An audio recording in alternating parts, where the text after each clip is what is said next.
Again, good morning, everyone, those of you in the hall and those who are online, and thank you for joining me this morning. The focus of this morning's Dharma talk is to be a letter, an email letter that I received from a member about our upcoming landscaping beautification project of our grounds. Her view was very contrary and questioning about what we're doing. And I deeply appreciated not only the fact that she was willing to share her views with me, but it also raised a lot of Dharma issues that I saw in the letter. And so I received her permission to use her letter as the focus for the talk this morning, even though I won't mention her name or other personal information. Because again, not only does it raise issues of Dharma, but it may be what other people in our community are thinking. So here's her letter. Fred, there is something that has been troubling me. When I first received the group email about the new landscaping project, my initial thought was how nice, until I read further and saw that the amount you were trying to raise. Then I thought, I can't make a dent in that, so why even bother? While still staring at the email, all I could think about was about how this looked like just a big, huge expenditure for the sake of ego.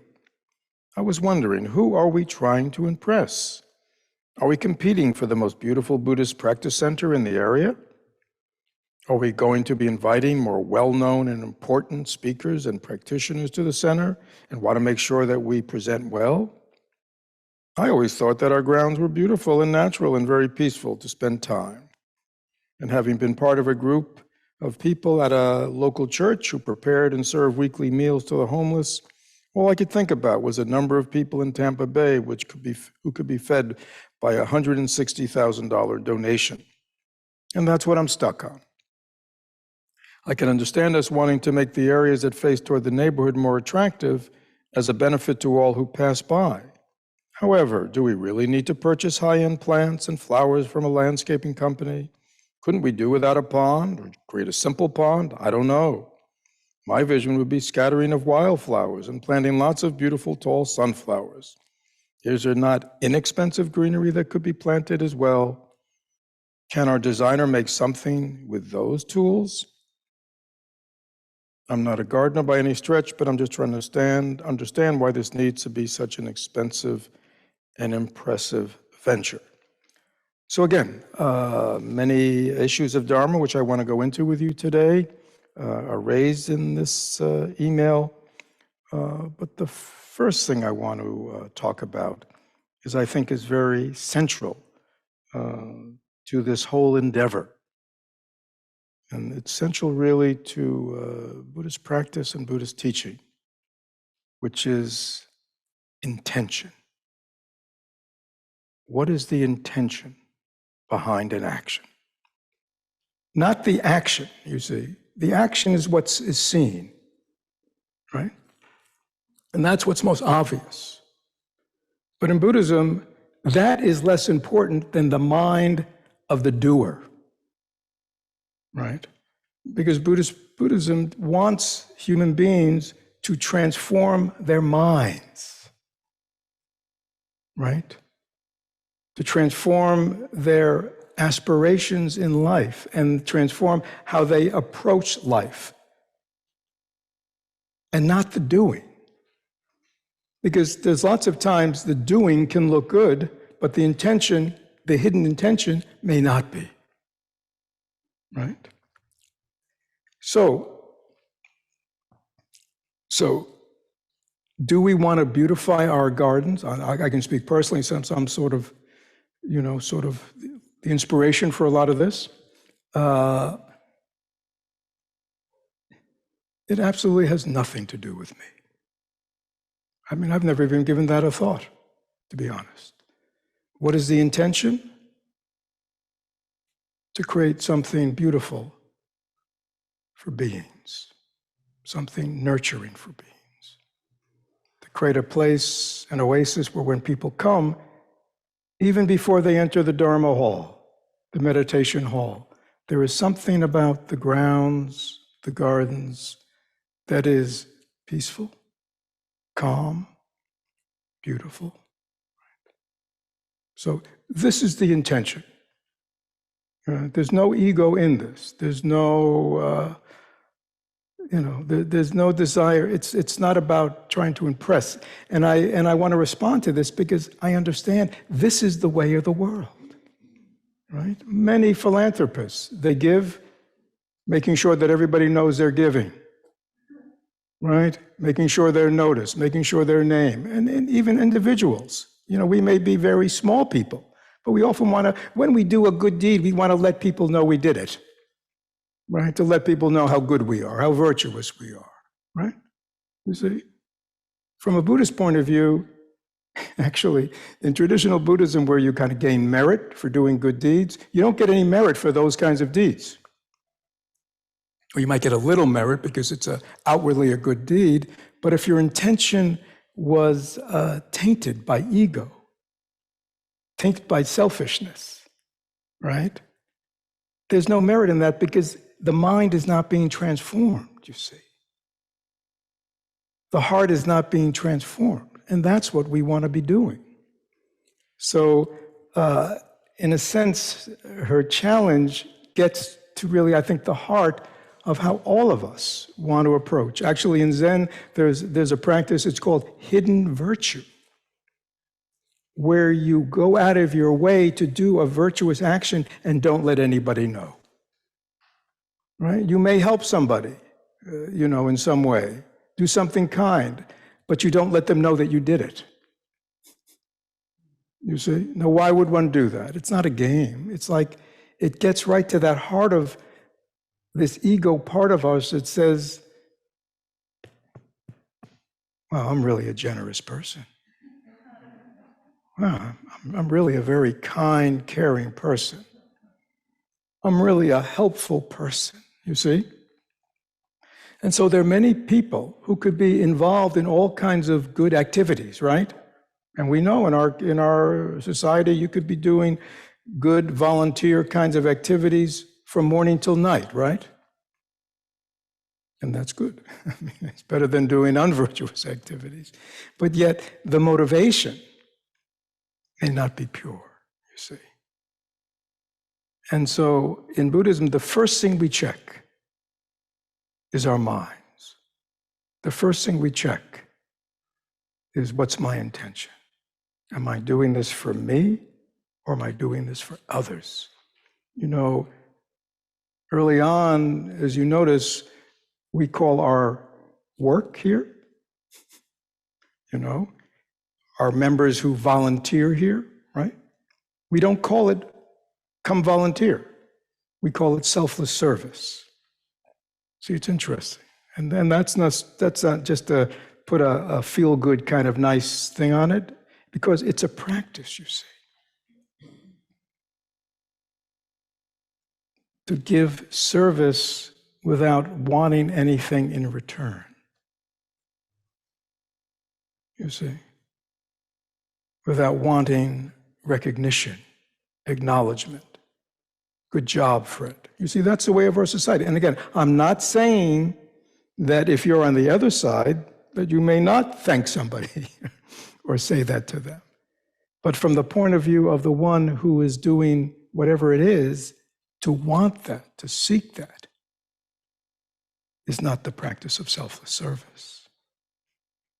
Because the problem, not only is there that ego mind that seeks recognition, acknowledgement, validation, right? But what happens when you don't get it? Anybody ever been feeling unappreciated?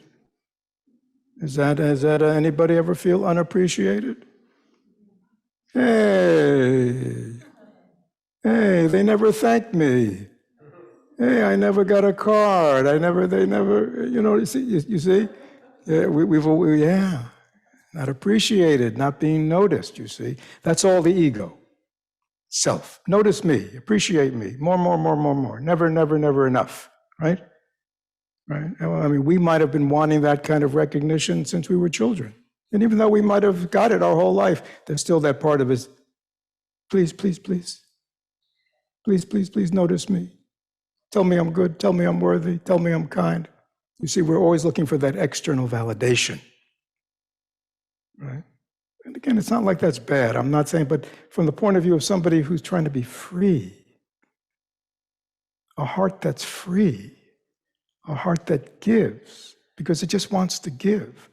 A person who wants to help, just to help, you see. They don't need a thank you. They don't even need to succeed, right? One of my teachers, a Tibetan teacher who was, in exile from, been driven out of their country by the Chinese communists, and, was living in India, totally impoverished, rebuilding, building temples, building monasteries, doing rebuilding, right?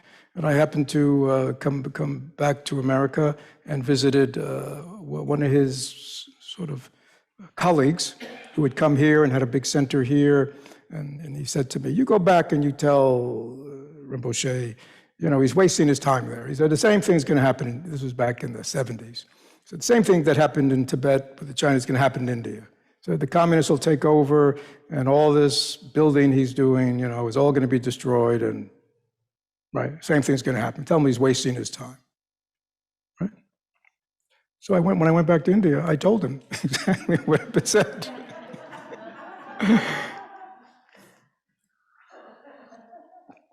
And his response was very interesting. He said, he may be right.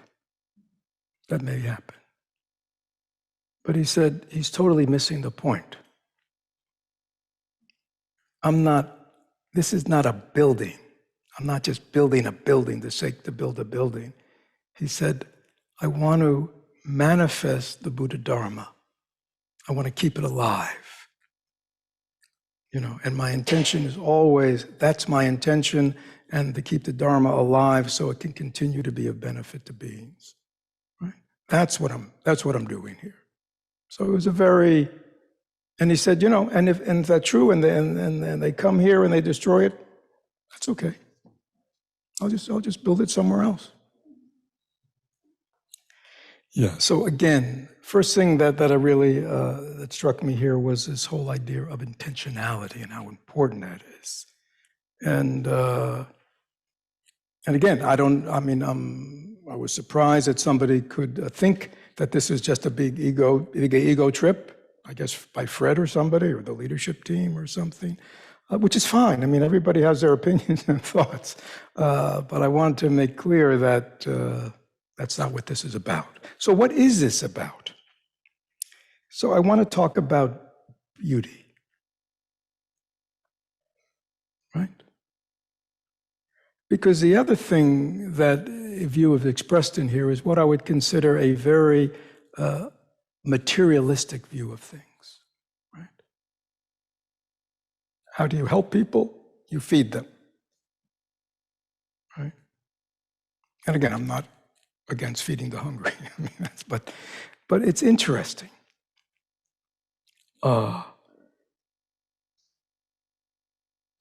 It's interesting that when you go to Asia and you visit Buddhist temples, if any of you have ever done that, you will see, traditionally, they're all quite beautiful, right? They're all quite beautiful. And they're often, and they're not beautiful just for the monks and nuns who live there. Lay people come there. I was very surprised that, the same way, we go down to the park or somewhere on the weekends to picnic, lay people go to temples. And they do some kind of service, they do this, and then they picnic on the ground. They love to walk around on the beautiful grounds because they're peaceful, they're calm. There's an ambiance within these temples and monasteries that is very touching. So we to me, that was very struck by that, the way it's not just functional, it's an environment that also gives the message of Dharma, of peace and calmness and wholeness and beauty. But the other interesting thing is, and I'll say this more because I spent a lot of time with Tibetans, because the emphasis here is, again, utilitarian. If you have money, you use it to do something very material to feed people, right? Like this other isn't important. So it was always very interesting to me that most of the Tibetans surrounding the temples did not live in homes and grounds that were as beautiful and elaborate as the temples. And they didn't care. They actually they had a real ethic where once you sort of had enough means to support yourself and feed yourself and take care of your family, what did you do with your surplus income? You know what you did? You didn't redo the kitchen. You didn't get a new car. You didn't take a fancier vacation, right? You know what you did with your surplus income? They gave it to the temples. I mean, it was very fascinating because they really understood, again, these were Buddhist communities, the central role that the Dharma and the monks and nuns and played in their own life, you see. And they wanted to support that. They wanted to nurture that. And that was very interesting to me, and because you would see these refugee communities, right? Again, where people were, getting by. And yet they gave whatever they could to the temples to build these beautiful temples, beautifully painted and Buddhas on, you know what I'm saying? It was really quite amazing to me. And to see the deep love and respect that they had for something that you can't put a material, you can't put a quantification. It's not worth anything, you see? And yet it was central to them. It was funny, even here in America, I led a retreat up in Gainesville a number of years ago, and after the retreat, somebody said, "Gee, you have to come and see this Vietnamese temple here. It has outdoor Buddhas that are like 30, 40 feet high. I mean, they're incredible." So, and I'd seen sort of a similar thing at the Vietnamese St. Pete Temple. So, and I understand what that's about. So I went there, and I sort of asked, I forget whoever was showing us around from the temple, because again, the Vietnamese community is an immigrant community. As where did the money come from? These were not cheap. And you know what he said? He said, many of our people work in nail salons, and they save their money, and they paid for this. Right? Wow. You see? Very different. Very different. Yeah, so I want to talk for a moment about beauty. And the importance of beauty. This is, and I was talking to Angie about it, and since she reads a lot, she gave me a book called The Invisible Embrace, Beauty, Rediscovering by John O'Donohue.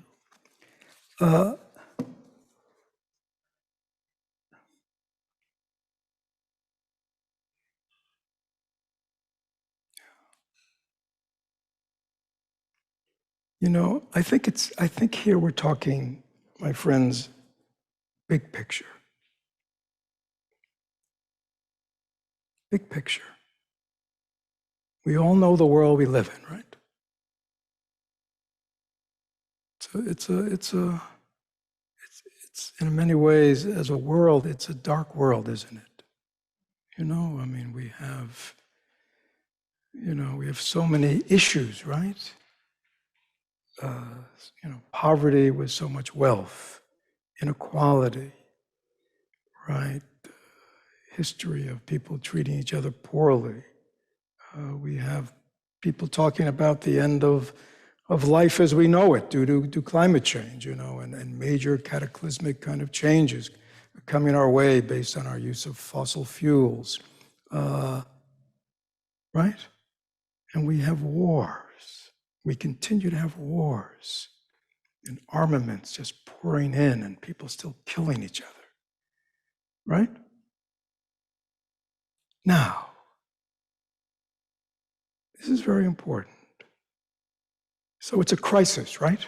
In a certain sense, we sort of stumble as a world from one crisis to the next, as we read the news, right? And as Buddhists, we want to look deeply. That's the second noble truth, cause. We don't just jump in. When we see suffering, we go, what is the cause of suffering? Is the problems of the world, is it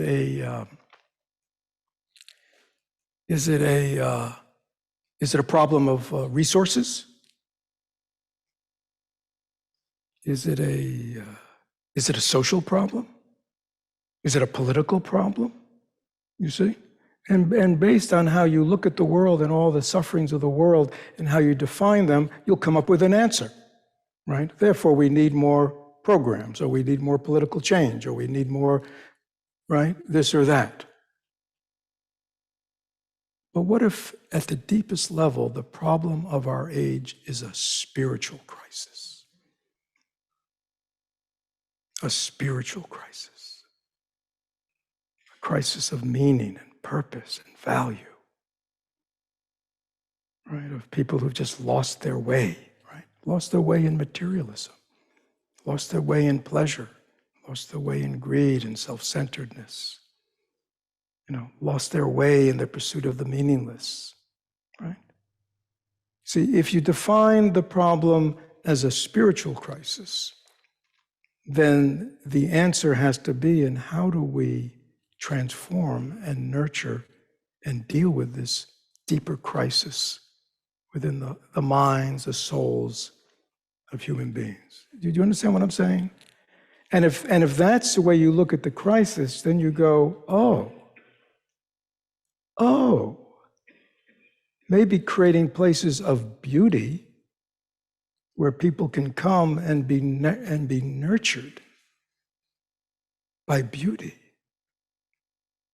by plants and flowers and trees, by the sound of water, right? By places that just walking into, immediately you feel calm and peaceful, right? Maybe those are very much part of the solution, you see. I mean, those of us who live here in Florida, most of us live here in Florida. Development, right? Our ancestors built parks. We don't build parks. We see land and we go, what? What can I build there? What can I develop there? Right? Isn't this what goes on in our age? Who's out there saying, no, let's take those 5 acres and not develop it and build a beautiful park. Right? That's what people need. They don't need more restaurants, do they? No? I mean, do they, is that what they need? They need more restaurants? I mean, when you talk about this, we go, no, not really. We don't need more restaurants. I mean, that's not going to improve the quality of our life, is it? I mean, I have nothing against restaurants. It provides employment to people. But I mean, that's what we think, right? Is that we need more restaurants, more shops? Is that really gonna solve the loneliness and the emptiness of so many people? Or do people need places, oases of peace and calmness that can nurture them, restore them?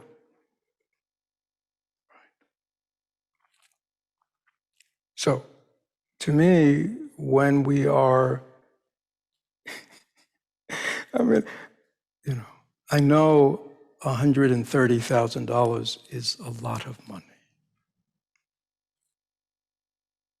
But, you know, as a culture, we have no problem spending $1 trillion for war, do we?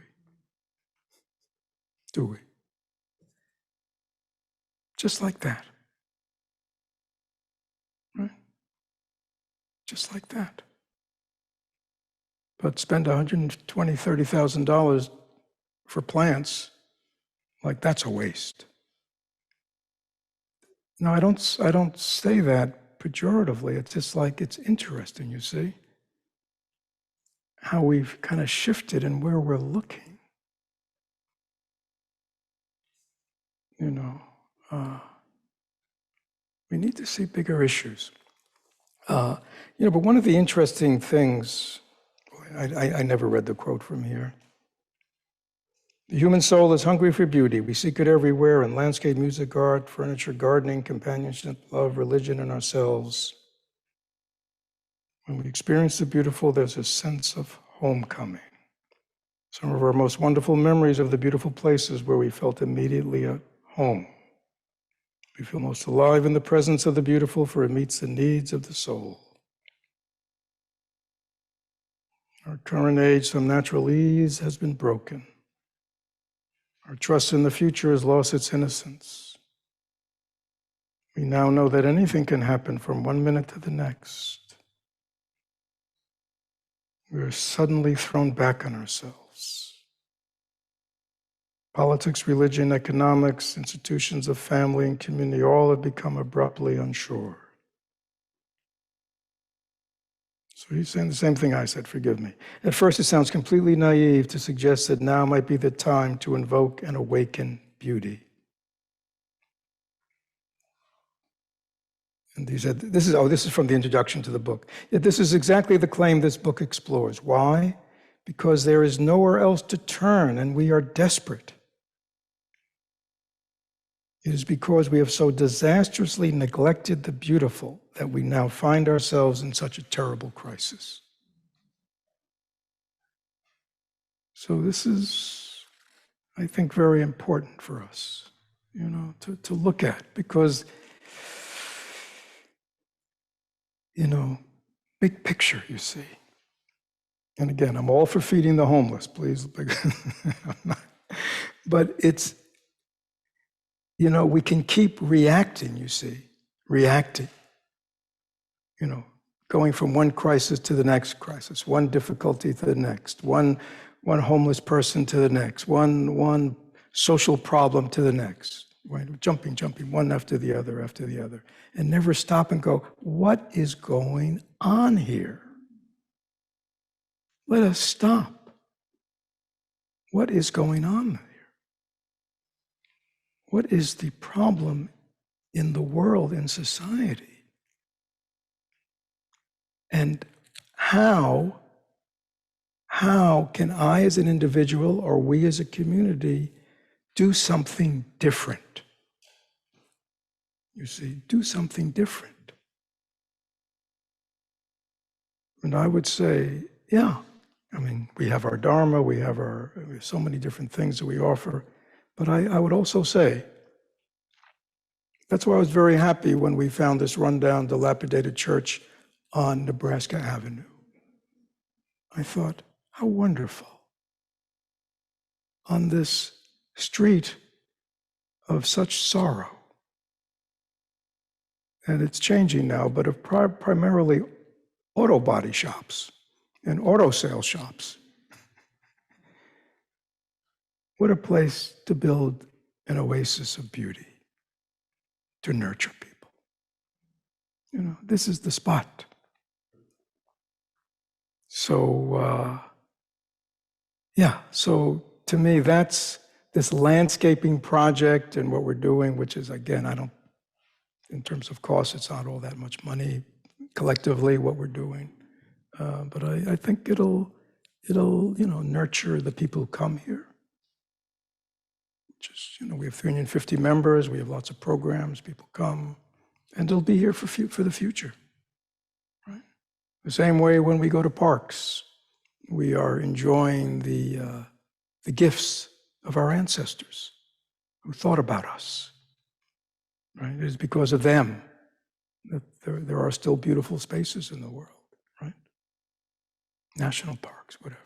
So there's no reason that history has to end, right? And that we can't continue in that tradition of creating beautiful spaces.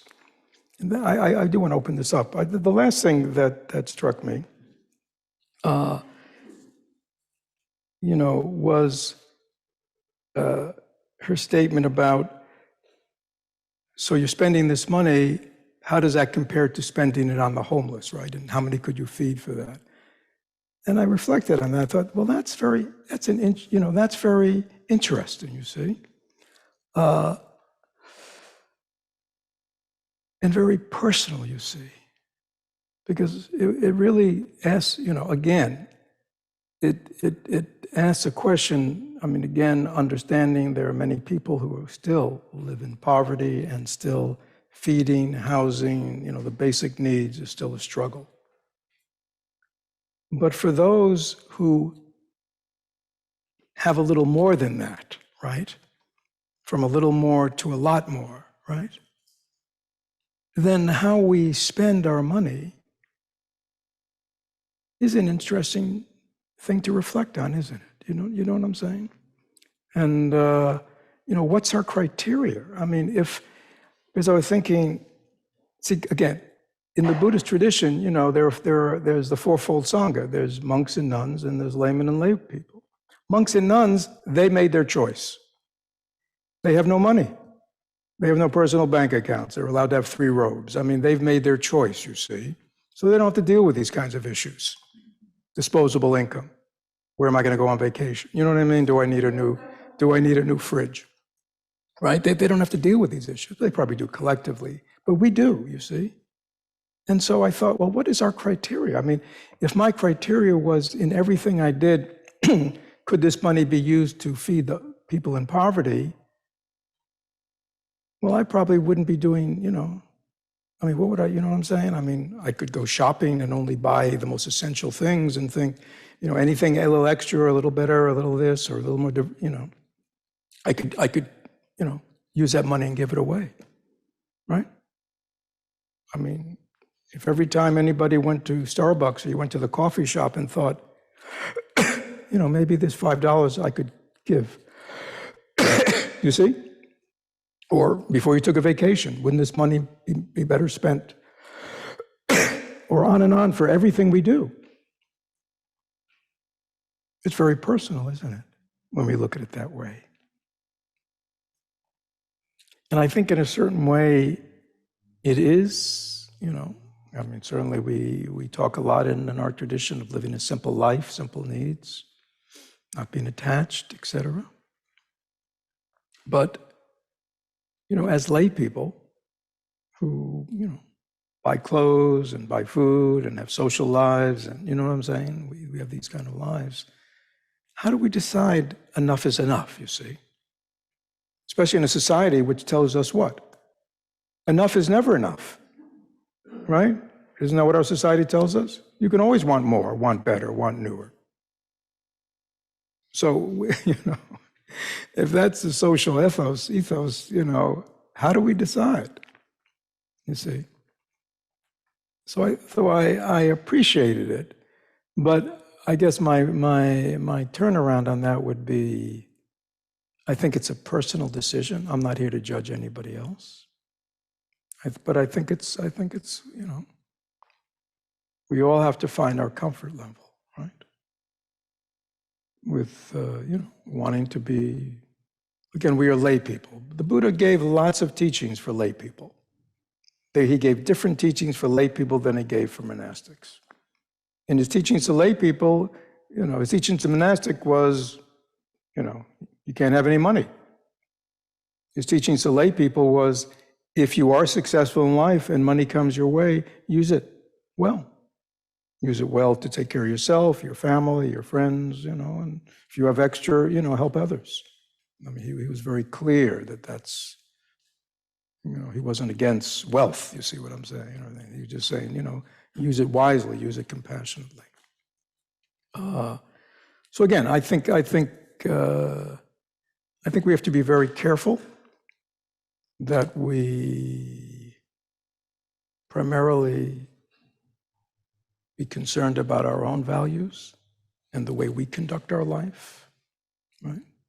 And that we try to live that with as much integrity and purity. But it's at the end of the day, we're not here to judge others, are we? To me, I support all acts of goodness in the world, right? If somebody says, I'd rather give the money rather than to the Florida Community Mindfulness Landscaping Fund, I'd rather give it to help the homeless, you know what I'd say? Good. Go help them. Do everything you can. Do even more. Right? But do it without, thinking you're somebody really good.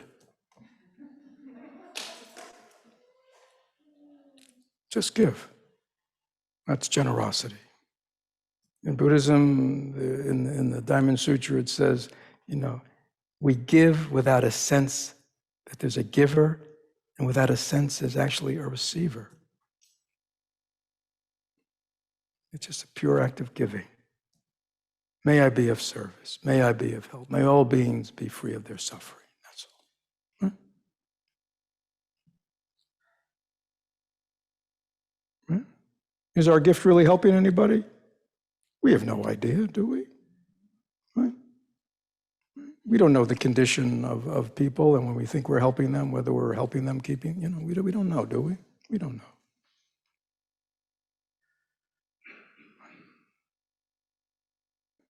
But one thing I do know across the course of human history, natural beauty nurtures people. That's pretty consistent. Nature heals us. Many of our happiest times are in nature. So I feel more confident, I feel confident in the Dharma because it's 2,600 years of helping people wake up, heal, transform. I feel confidence in that. Do I have confidence in political and social solutions? Not really. Not that I'm against it, but they haven't proven to be of great lasting value, have they? So let me stop now. We have a few minutes, just a few. Take any questions. In the hall, there's a mic. And online, they can just... okay, is there anything online? Or if not, we can... What? They can just chat in. Mm-hmm.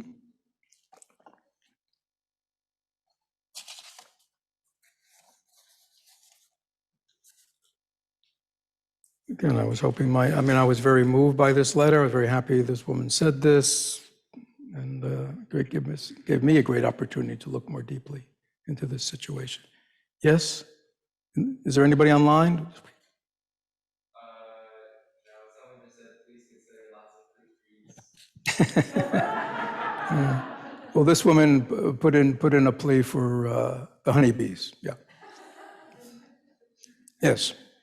We'll do our best. You can please some of the people some of the time, but you cannot complete all the people all the time. Yes. Hi, Willow here.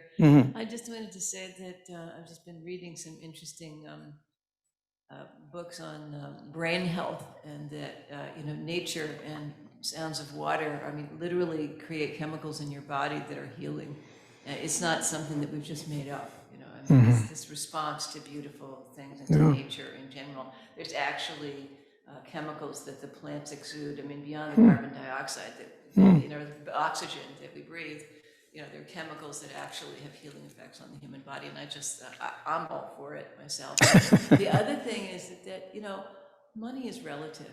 There's always more money out there in the world. If you take the right attitude and you have an open heart to the universe, I think that money can be generated. Good. So I don't know. Like you say, well, thank you. $1 on weapons. Let's spend $100,000 on plants. It's awesome. Thank you. Juan over here. Bill, Dave, Juan.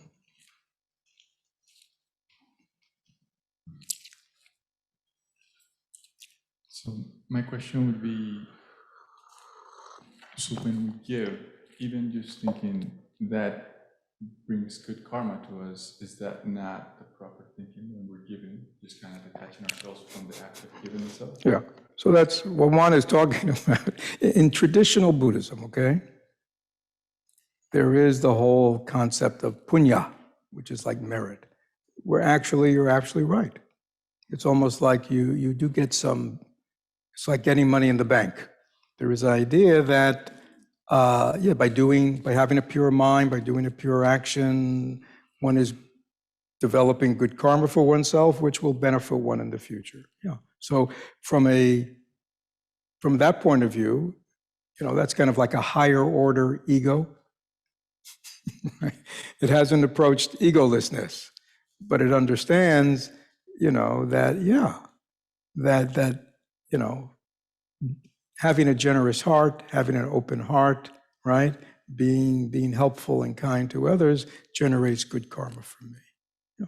So that's good, but it's not as deep as it can go, which is a real completely letting go. Yeah. So I mean, we're all in different places, but I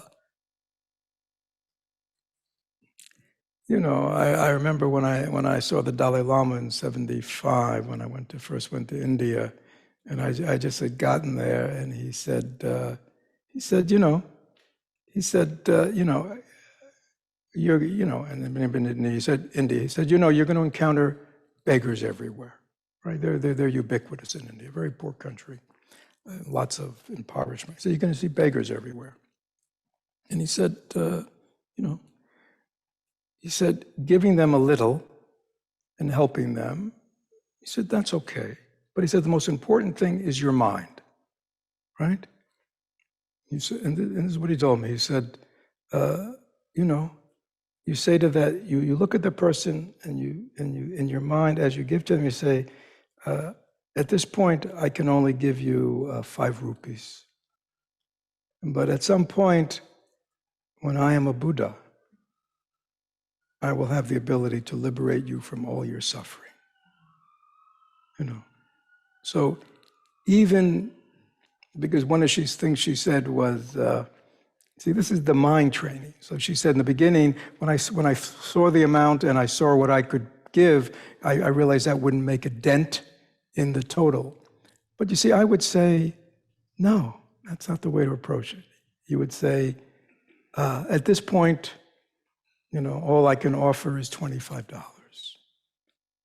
But yet, I set the aspiration that if at any point I have more means, more finances, may I be of greater help. See, your mind can be ahead of where you are in the present through aspiration, right? Right. Like right now, you're helping one person. Right now, only helping one person. But my aspiration is one day, can I really bring benefit to thousands or millions of people? And you'd say, well, that's kind of ridiculous. But if you look at people like Thich Nhat Hanh, right, who just, he was just one man, right? One simple man born into a simple life in Vietnam. And yet, because of his aspiration, only because of his aspiration to bring benefit to beings and to help beings and his love of the Dharma, that he was able to accomplish what he did. And we can all do the same thing where we're at. We may say, at this point, I'm just, lost in my delusions, lost in my egocentric, neurotic behavior, right? Lost in my emotionality. One could go on and on about oneself. And yet, I have the aspiration, right? That I will transform myself and I will help others, right? So you see what I'm saying? It doesn't matter where we are, wherever we're lost, but we can have the aspiration, right? To transform and to be of benefit, right? And that's really central to our path. Today, this is all I can do, but I have the aspiration. So that kind of moves our life in the right direction.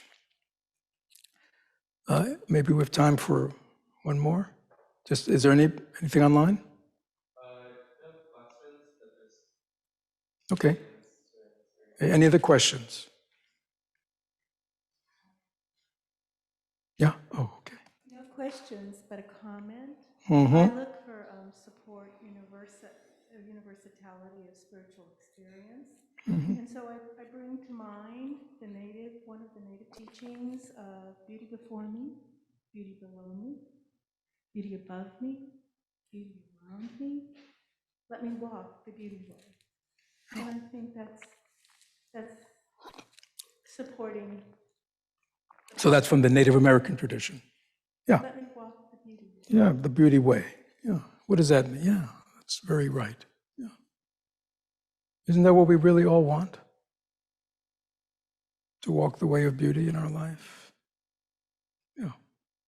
So we start small. We build a nice garden here for everyone. And we wish, may everybody who comes here be at peace, be calm, be happy. That's all. That's why that's selfless service, you see. It's for others. So good. On that note, thank you all for listening. Very much want to thank the person who wrote this email to me. If anybody else has these kinds of comments about different things at the center or me, please, I'm very open. I'm very happy to get feedback. And, it made me stop and think. So thank you, everyone.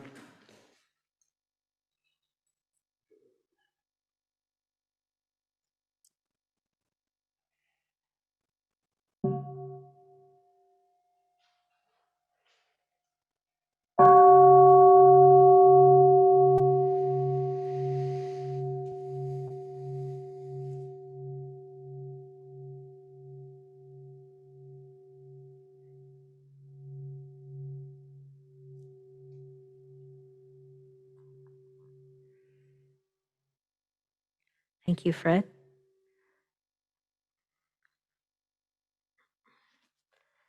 Thank you all for joining us today. And all of you are invited online to stay for virtual tea or refreshment after. So after the final bells, you have about 5 minutes, and then you'll be put into breakout rooms if you're still online. If you choose not to, please sign off. And then those on the room will have others in their breakout room. And then those in the hall are all invited to join us in the Great Cloud patio for tea. And in both places, we can share, get to know each other, as well as share anything that arose for us during the talk today.